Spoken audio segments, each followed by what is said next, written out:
Hello, Priya बोलतेय. तुम्हाला जे करायला सांगितलं होतं त्याबद्दल काही विचार केलात की नाही? विचार? मोतीवाले बाई, विचार करणं हे आमचं इतक कर्तव्य आहे. आम्ही तो कधीही करू.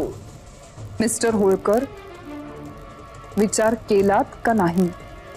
खूप मन लावून विचार केला तुमच्या विचाराचा, पण जे काय ठरले ते फोनवरून नाही सांगणार मी तुम्हाला.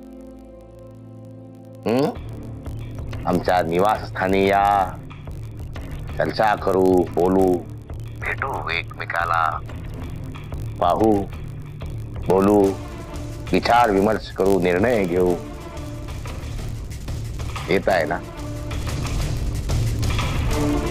वाट पाहतो.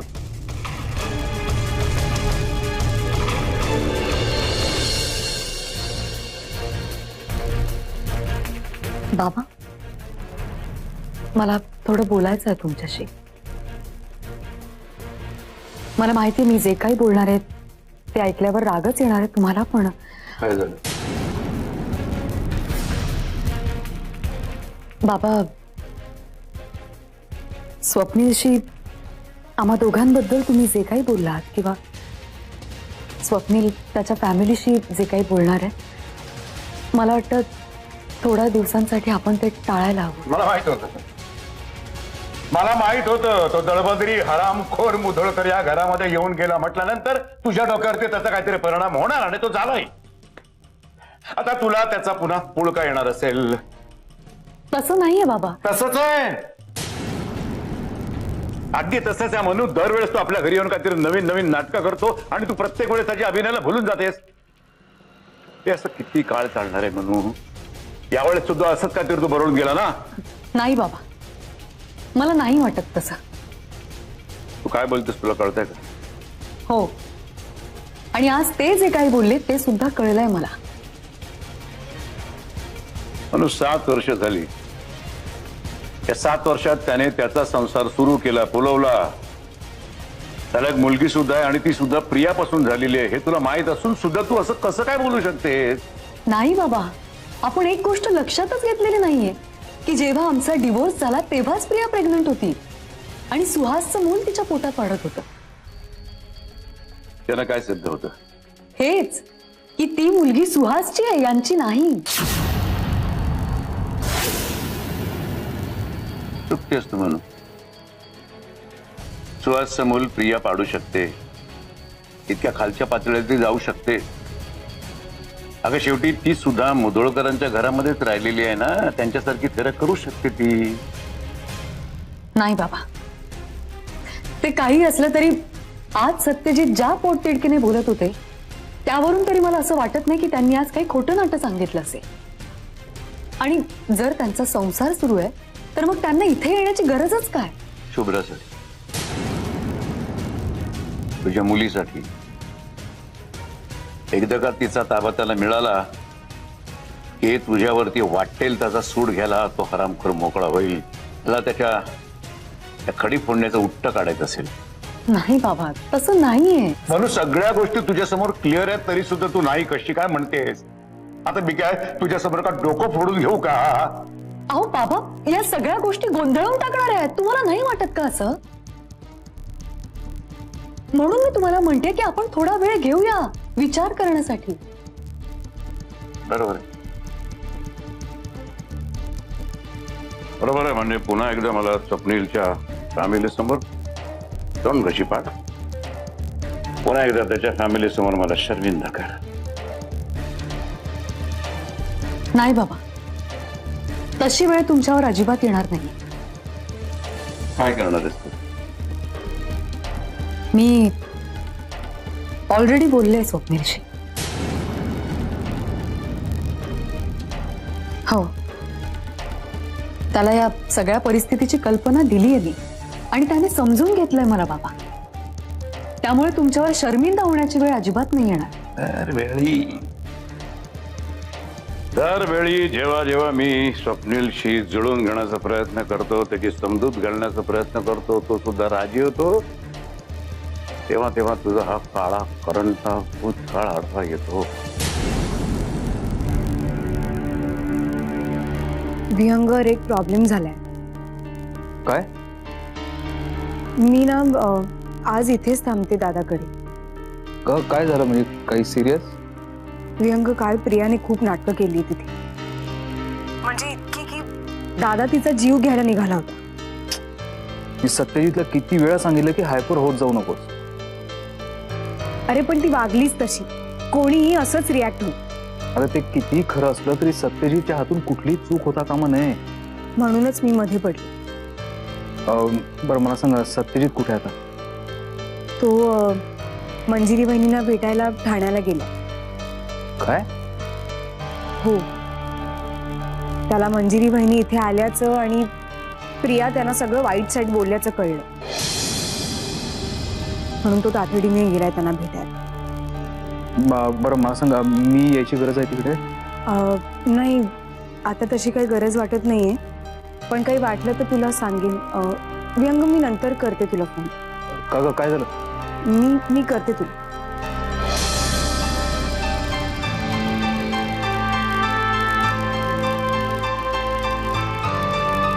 अगं काय ग, तू काय माझ्याशी बोलायचं नाही असं ठरवलंयस का? नाही, असं काही नाही. तुला माहितीये आर्या, मला ना आराध्याचा फोन आला होता आणि तो सारखं तुझ्याबद्दलच विचारत होता. काय बोलत होता? आराध्याला की नाही आता 5 दिवसांची सुट्टी आहे, सो तो इथे येणार आहे आणि तो एकदा इथे आला की तू, मी, आराध्य आपण बाहेर जाऊ आणि खूप धमाल करू. तू, मी, आराध्य, माझी मम्मा सगळेच फिरायला जाऊ, खूप धमाल करू.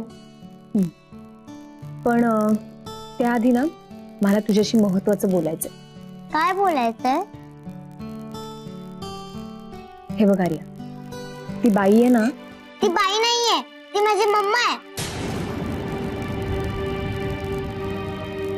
तुझ्या मम्मानी तुला जे सांगितलंय ना ते सगळं खोटं आहे असं. काय हे मंजुषा, तू सुद्धा इतरांप्रमाणेच माझ्या मुलीच्या मनात माझ्याबद्दल विष पेरतेस का? तिला माझ्याबद्दल सगळं खोटं खोटं सांगतेस? मी तिला काहीही खोटं सांगत नाहीये. मंजुषा, तुला तुझा संसार आहे, मुलगा आहे, जा ना त्यांची काळजी कर. का इथे येऊन आमच्यात लुडबुड करतेस? आर्या बाळा, मी आत्ता तुला सगळं सांगितलं ते सगळं खोटं आहे असं तुला वाटतं? तुझा विश्वास आहे की नाही आत्यावर? मला कोणाशीच नाही बोलायचंय. माझा फक्त माझ्या मम्मावर विश्वास आहे.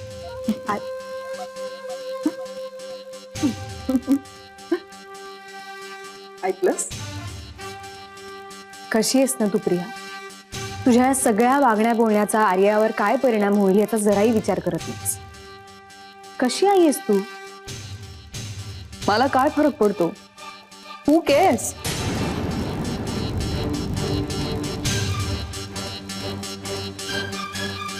कुठल्या मातीची बनली आहेस ग? काहीच वाटत नाही तुला? हे बघ मंजुषा, जास्ती ड्रामा करू नकोस. तुला तर माहिती माझ्या आयुष्यात सुहासची काय किंमत होती, त्याच्या मुलीची तितकीच किंमत आहे. जर ती मुलगी खरंच माझी आणि सत्यजितची असती ना, तर अक्षरशः जीव ओवाळून टाकला असता तिच्यावर. पण ऍक्च्युली आता मी एकत्र आलोय, सो यू नेव्हर नो.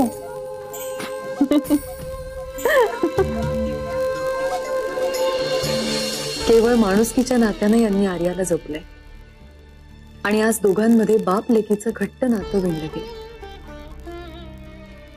जितक्या सहजपणे शुभ्राने यांच्यावर विश्वास टाकला, तितक्या सहजपणे मी त्यांची बायको असून सुद्धा त्यांच्यावर विश्वास नाही टाकू शकले. इतकी वर्ष मीच म्हणायचे की विश्वास ठेवला की नातं हळूहळू उमलतं म्हणून. मग आता यांच्यावर विश्वास ठेवण्यासाठी मी असमर्थ का ठरते? ते जे काही बोलून गेले ते बुद्धीला पटण्यासारखं, पण माझं मन ते ऐकूनही द्विधा मनस्थितीत. माझ्या मनातला हा गोंधळ कधी आणि केव्हा संपणार आहे कोणास ठाऊक.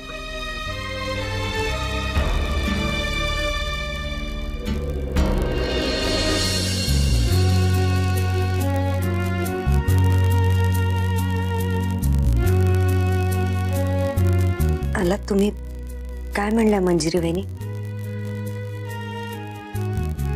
काय नाही, जे काही खरं खरं होतं ते तिला सांगितलं.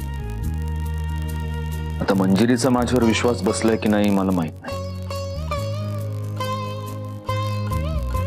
पण यात एक चांगली गोष्ट घडली ती म्हणजे माझ्या मुलीचा माझ्यावर 100% विश्वास आहे.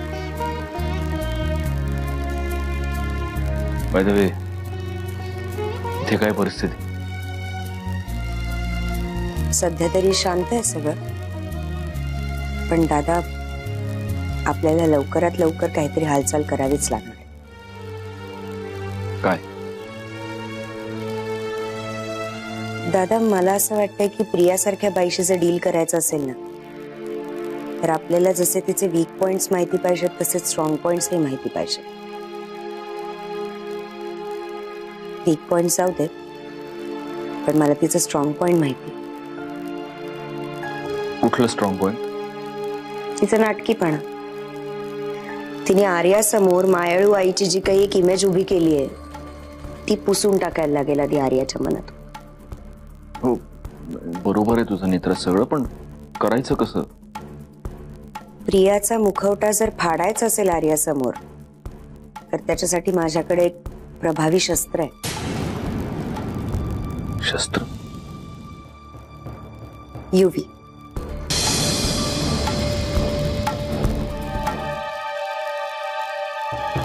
तुला बार्बी डॉलची हेअरस्टाईल आवडते? हो मम्मा, खूप आवडते. चालेल, मी तुला तशीच हेअरस्टाईल करून देईन ना, पण फक्त आता हलायचं. डोंगराला आग लागली, पळा पळा पळा. उड्या नको ना मारूस. मग काय करू? शांत बस. ओके, पण तुझ्या मम्माला एक गोष्ट सांगायला लागेल, ठीक आहे? ए, गोष्ट बिष्ट काही सांगणार नाहीये मी, जा इकडनं. मम्मा सांग ना प्लीज.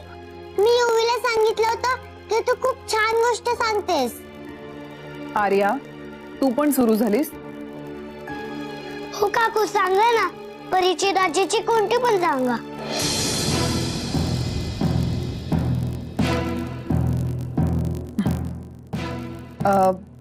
बरं ठीक आहे, मी गोष्ट सांगते तुम्हाला, पण एका अटीवर.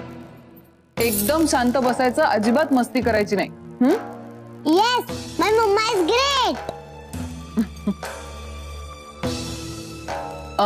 कोणती गोष्ट सांगू? उंदराची आणि सिंहाची गोष्ट सांगू? नाही, ती आम्हाला माहिती आहे. तुम्ही दुसरी सांगा ना. मग मी टोपीवाल्याची आणि माकडाची गोष्ट सांगते. नको, ती पण आम्हाला माहिती आहे. तुम्ही दुसरी गोष्ट सांगा ना. ए चल, सगळंच माहितीये तर जा इकडनं.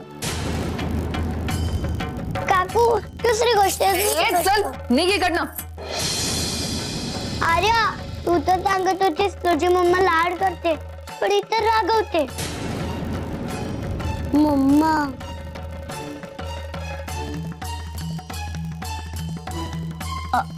अगं नाही बाळा. अरे असं काय करतोस? मी गंमत करत होते. मी कधी अशी वागते का? मम्मा लहान मुलांशी कधीच वाईट वागत नाही, हो की नाही? कधीच ओरडत नाही त्यांना. मी तुला गोष्ट नक्की सांगेन. तुला चॉकलेट देऊ का? हा, आताच्या आत्ता दे. आत्ता नाही बाळा, मी नंतर देते. हा तुला. नाही, मला आत्ताच पाहिजे. माझी मम्मा तर मला लगेच देते. नंतर देते सांगितलं ना.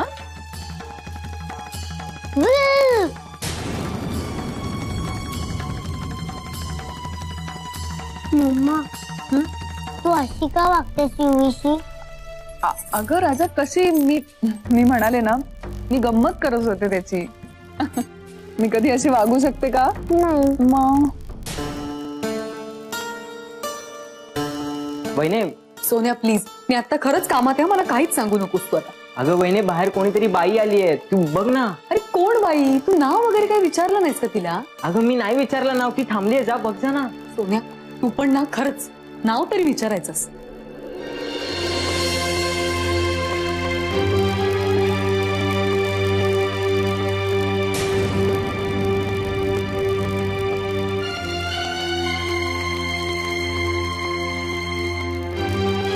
तुम्ही? मला इथे इथे पाहून तुला खूप आश्चर्य वाटलं असेल, माहितीये मला. मी खरं तर पत्ता शोधत शोधतच आले. अगं कशी आहेस तू? ठीक आहे.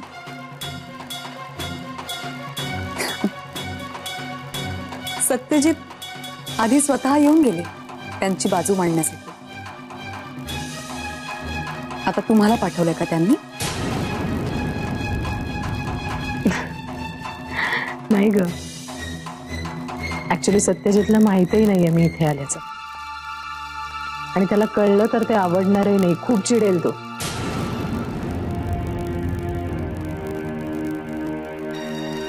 बसा ना. नाही ठीक आहे. सत्यजितची रदबदली करण्यासाठीच तुम्ही इथे आलात हे तुम्ही न सांगता सुद्धा कळू शकतो मला. इनफॅक्ट तुम्ही इथे आलात म्हटल्यावर तुमची सो कॉल्ड मैत्री अजूनही टिकून आहे तर.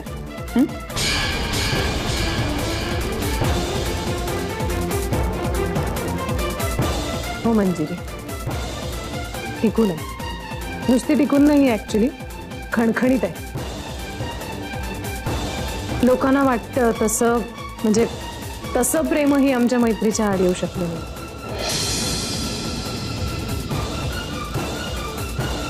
म्हणजे काय म्हणायचंय तुम्हाला? म्हणजे हे बघ, कुठल्याही मैत्रीच्या नात्यामध्ये जेव्हा एका माणसाच्या मनात काही वेगळी भावना निर्माण होते तेव्हा तेव्हा ते नातं खूप कॉम्प्लिकेटेड होतं. आणि अशी कॉम्प्लिकेटेड नाती शेवटी तुटतात. पण मी आणि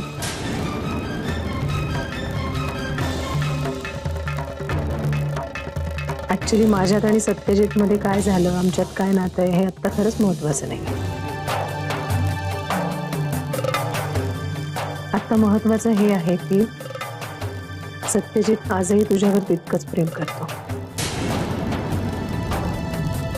खरं तर त्याहीपेक्षा जास्त. अगं हो, मी पाहिलंय. तुला माहितीये, मला ना हेवा वाटतो तुझा फार. तुझं कसं काय कौतुक करावं मला कळत नाही.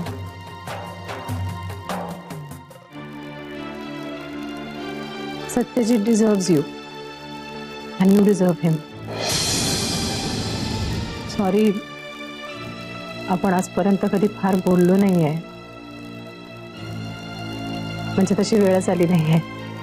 माझ्या इथे येण्याचा तू काय अर्थ घेतेस हेही मला माहित नाही, काय विचार करतेस मला माहित नाही. पण म्हणजे मी फार महत्वाची गोष्ट सांगायला आली. सत्यजितला तुझी खूप गरज आहे.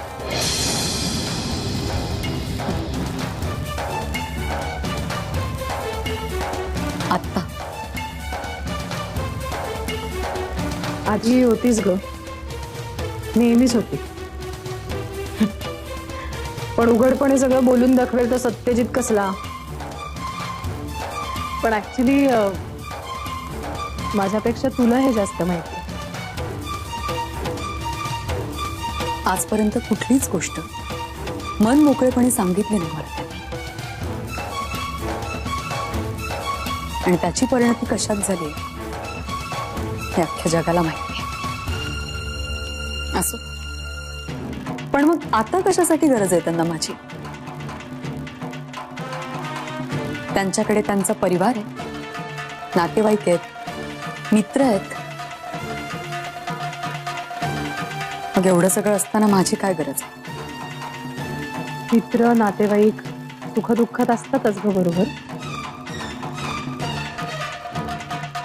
पण खरी साथ त्याची असते जो मनाच्या अगदी जवळ असतो. म्हणजे तो नुसता शेजारी उभा राहिला ना तरी आधार वाटतो. अशा सगळ्या गोष्टी सोप्या वाटायला लागतात. आणि सत्यजितच्या आयुष्यातली ही व्यक्ती तू आहेस हे मी सांगायला हवं का तुला? हे बघा, उगाच सत्यजितचं माझ्यावर किती प्रेम आहे हे सिद्ध करण्याची काहीच गरज नाही. गरज आहे. प्रेम सिद्ध करण्याची नाही, पण ते तुला सांगण्याची गरज आहे.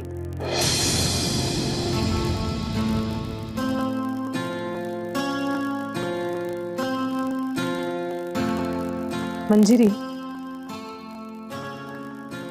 प्रिया मुधोळकरांच्या घरात परत आली. तुला माहित असेलही कदाचित ही गोष्ट, पण याआधी आपण दुधातनं माशी काढून टाकतो ना, तसं सत्यजितने तिला मुधोळकरांच्या घरातनं बाहेर काढलं होतं. पण प्रिया हुशार बाई आहे. आता ती आली आहे आणि गोष्टी जास्त कॉम्प्लिकेटेड झाल्या. तिने आर्याला वेठीला धरलंय ग. आर्याच्या खांद्यावर बंदूक ठेवून ती हे सगळे उद्योग करते.